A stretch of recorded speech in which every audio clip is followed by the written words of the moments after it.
സാമ്പത്തിക ബാധ്യത അറിയിച്ച് എൻ വിജയൻ അയച്ച കത്തിന്റെ വിവരം തേടാൻ പോലീസ്. KPCC അധ്യക്ഷൻ കെ സുധാകരനെ ചോദ്യം ചെയ്തേക്കും എന്നാണ് അറിയാൻ കഴിയുന്നത്. വിവരങ്ങളുമായി ദീപക് മോഹൻ ചേരുന്നു. ദീപക് മോഹൻ, KPCC അധ്യക്ഷന്റെ മൊഴിയെടുത്തേക്കും അല്ലേ? അരുൺകുമാർ, DCG ട്രഷറർ എൻ വിജയന്റെ മരണവുമായി ബന്ധപ്പെട്ട സാമ്പത്തിക ബാധ്യതകൾ വിശദീകരിച്ച് അദ്ദേഹം KPCC അധ്യക്ഷന് കത്തയച്ചിരുന്നു.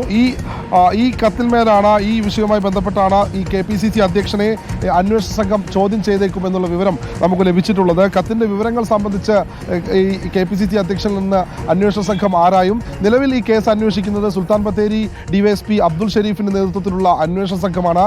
അതുമായി ബന്ധപ്പെട്ടാണ് ഇപ്പോൾ ഈ KPCC അധ്യക്ഷനിൽ നിന്ന് ഈ കത്തിന്റെ വിശദമായ വിവരങ്ങൾ തേടും എന്നുള്ള രീതിയിൽ വിവരങ്ങൾ നമുക്ക് ലഭിക്കുന്നത്. അരുൺ, അതായത് നേരത്തെ 2021 തന്നെ ഈ കത്ത് കൊടുത്തിരുന്നതായി പുറത്തു വന്നിരുന്നു. നമ്മൾ തന്നെ പുറത്തുവിട്ട വാർത്തയാണ്. അന്ന് ഈ വാർത്ത നിഷേധിക്കുകയാണ് ചെയ്തത് പ്രതിപക്ഷ നേതാവ് അടക്കമുള്ളവർ.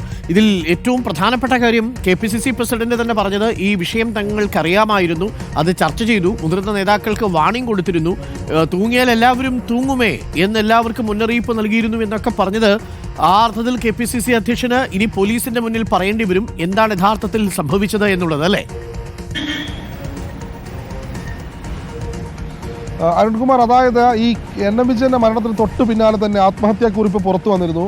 8 പേജുള്ള ആത്മഹത്യാക്കുറിപ്പ് KPCC അധ്യക്ഷനും പ്രതിപക്ഷ നേതാവിനും ഒപ്പം പ്രിയങ്ക ഗാന്ധിക്കും രാഹുൽ ഗാന്ധിക്കുമൊക്കെ അദ്ദേഹം അയച്ചിരുന്ന കത്താണ്. അതല്ലാതെ മറ്റൊരു കത്ത് കൂടി പോലീസിന് ലഭിച്ചിട്ടുണ്ടെന്നാണ് നമുക്ക് മനസ്സിലാവുന്നത്. അതിന് പ്രകാരം ആ കത്തിൽ വിശദമായി തന്നെ ഈ അനധികൃതമായുള്ള നിയമന കോഴയൊക്കെ ആയി ബന്ധപ്പെട്ട അനധികൃത നിയമനത്തിന് വേണ്ടി നിരവധി കോൺഗ്രസ് നേതാക്കന്മാർ പലരിൽ നിന്നും പണം വാങ്ങിയതുമൊക്കെയായി ബന്ധപ്പെട്ടുള്ള പരാമർശങ്ങളുണ്ട്.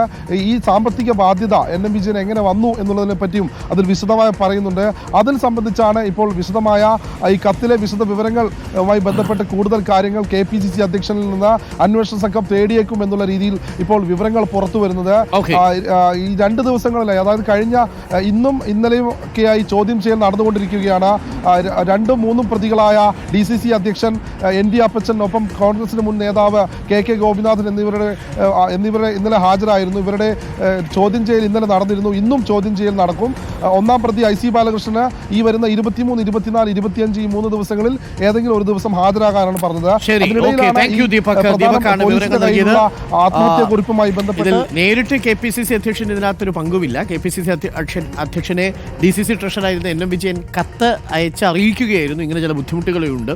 അതിൽ KPCC അധ്യക്ഷൻ നമ്മളോട് പറഞ്ഞതിൽ നിന്ന് മനസ്സിലാക്കുന്നത് അതിൽ അദ്ദേഹം ഇടപെട്ടിരുന്നുവെന്നാണ്, നേതാക്കൾക്ക് മുന്നറിയിപ്പ് കൊടുത്തിരുന്നുവെന്നാണ്. മാത്രമല്ല, മരണം കഴിഞ്ഞതിനു ശേഷം ഈ ആത്മഹത്യാക്കുറിപ്പ് ഈ KPCC അധ്യക്ഷൻ സുധാകരനെ കാണിച്ചിരുന്നു. അതാണ് അദ്ദേഹം ആദ്യം കണ്ടില്ല, വീട്ടിലായിരുന്നു എന്നൊക്കെ പറഞ്ഞത്. പിന്നീട് അത് അങ്ങനെയല്ല എന്നുള്ളത് അദ്ദേഹത്തിന് ഓർമ്മപ്പിശകാണെന്ന് തെളിയുകയും ചെയ്തു. ഈ കാര്യങ്ങളൊക്കെ എന്തായാലും പോലീസിന് മുന്നിൽ KPCC അധ്യക്ഷനെ വിശദീകരിക്കേണ്ടി വരും എന്നാണ് മനസ്സിലാക്കുന്നത്. KPCC അധ്യക്ഷൻ കെ സുധാകരന്റെ മൊഴിയെടുക്കും ട്രഷറർ എൻ വിജയന്റെ ആത്മഹത്യയുമായി ബന്ധപ്പെട്ട കേസിൽ. ആത്മഹത്യ എന്ന് മാത്രം പറഞ്ഞാൽ പോരാ, അതിലൊരു കൊലപാതകം കൂടിയുണ്ട്. ഭിന്നശേഷിക്കാരനായ മകന് വിഷം കൊടുത്തതിന് ശേഷമാണ് DCC ട്രഷറർ എൻ വിജയൻ ഗത്യന്തരമില്ലാതെ ആത്മഹത്യ ചെയ്തത് എന്നാണ്. ആത്മഹത്യ ഒരു പ്രശ്നത്തിനും പരിഹാരമല്ല എന്ന് ഓർമ്മപ്പെടുത്തുകയും ചെയ്തു.